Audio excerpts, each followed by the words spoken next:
امریکہ کے ایران پر پھر حملے، اہواز، چابہار، بندر عباس اور خرم آباد میں دھماکے، تہران میں فضائی دفاعی نظام فعال کر دیا گیا۔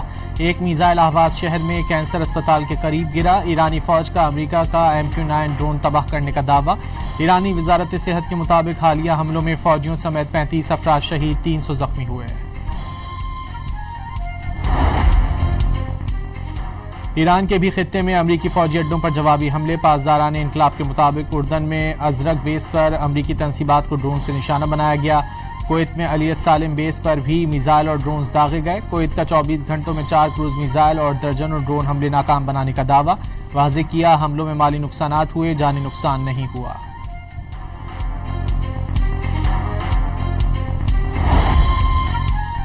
امریکہ نے ایرانی بندرگاہ کی جانب جانے کی کوشش کرنے والے ٹینکر جہاز کو ناکارہ بنا دیا۔ امریکی سینٹرل کمانڈ کے مطابق تجارتی جہاز نے امریکی ناکہ بندی کی خلاف ورزی کی کوشش کے دوران متعدد وارننگز کو نظر انداز کیا۔ امریکی طیارے نے میزائل فائر کر کے جہاز کو ناکارہ بنا دیا۔ جنگ یا سفارتکاری کے راستے کا انتخاب رہبر اعلیٰ کریں گے، ایرانی مذاکرات کار اعلیٰ باقر قالیباف نے بتا دیا۔ دفاعی کارروائیاں اور مذاکرات دونوں قومی سلامتی اور مفادات کے تحفظ کا راستہ ہیں۔ ایرانی مسلح افواج کو دشمن کی جارحیت کا مقابلہ کرنے کا مکمل اختیار ہے، اسپیکر باقر قالیباف کا بیان۔ امریکی صدر نے ایران پر حملوں کا دائرہ وسیع کرنے پر غور شروع کر دیا۔ وال اسٹریٹ جرنل کے مطابق ٹرمپ کی سچویشن روم میں اعلیٰ معاونین سے مشاورت۔ زیر بحث آپشنز میں فضائی حملوں میں شدت لانا اور آبنائے ہرمز کے قریب تنصیبات پر قبضے کے لیے زمینی فوج بھجوانے کا آپشن بھی شامل۔ پیکیس پہاڑ میں جوہری تنصیب پر بمباری کا آپشن بھی زیر غور۔ انتہائی گہری زیر زمین سرنگوں والا پہاڑ ایران کے سب سے بڑے اور اہم نیتنز جوہری مرکز کے قریب ہے۔ رپورٹ کے مطابق صدر ٹرمپ نے مختلف آپشنز میں سے کسی پر بھی تاحال کوئی حتمی فیصلہ نہیں کیا۔ اجلاس میں بائیڈن دور میں گرفتار امریکی خاتون کو رہا کرنے پر صدر ٹرمپ کی ایرانی اقدام کی تعریف۔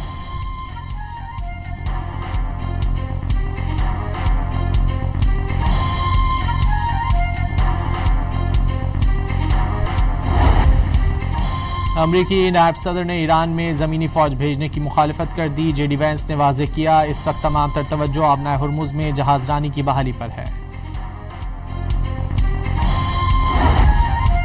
ایرانی وزارت خارجہ کے ترجمان اسماعیل بقائی نے کسی بھی بات چیت سے انکار کر دیا۔ اسماعیل بقائی کا کہنا ہے کہ وزیر خارجہ عباس عراقچی دوحہ میں قطری حکام سے سابق امیر قطر کی وفات پر تعزیت کریں گے۔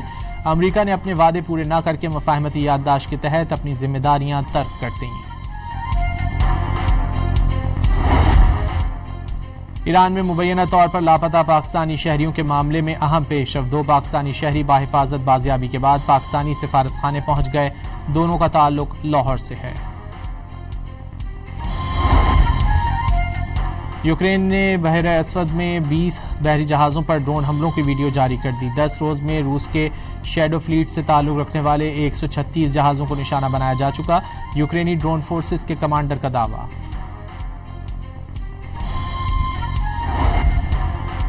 اسحاق ڈار 16 سے 17 جولائی تک شنگھائی چین کا دورہ کریں گے۔ پاکستان عالمی مصنوعی ذہانت تعاون تنظیم کا بانی رکن بنے گا۔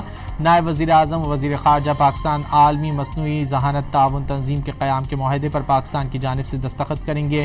اسحاق ڈار دیگر ممالک کے ہم منصبوں سے بھی ملاقاتیں کریں گے۔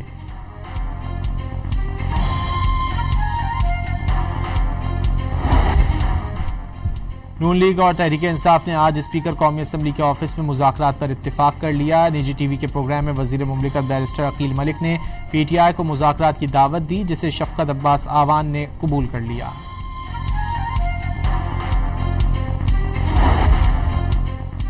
اور فیفا ورلڈ کپ کے دوسرے سیمی فائنل میں ارجنٹینا انگلینڈ کو شکست دے کر فائنل میں پہنچ گیا۔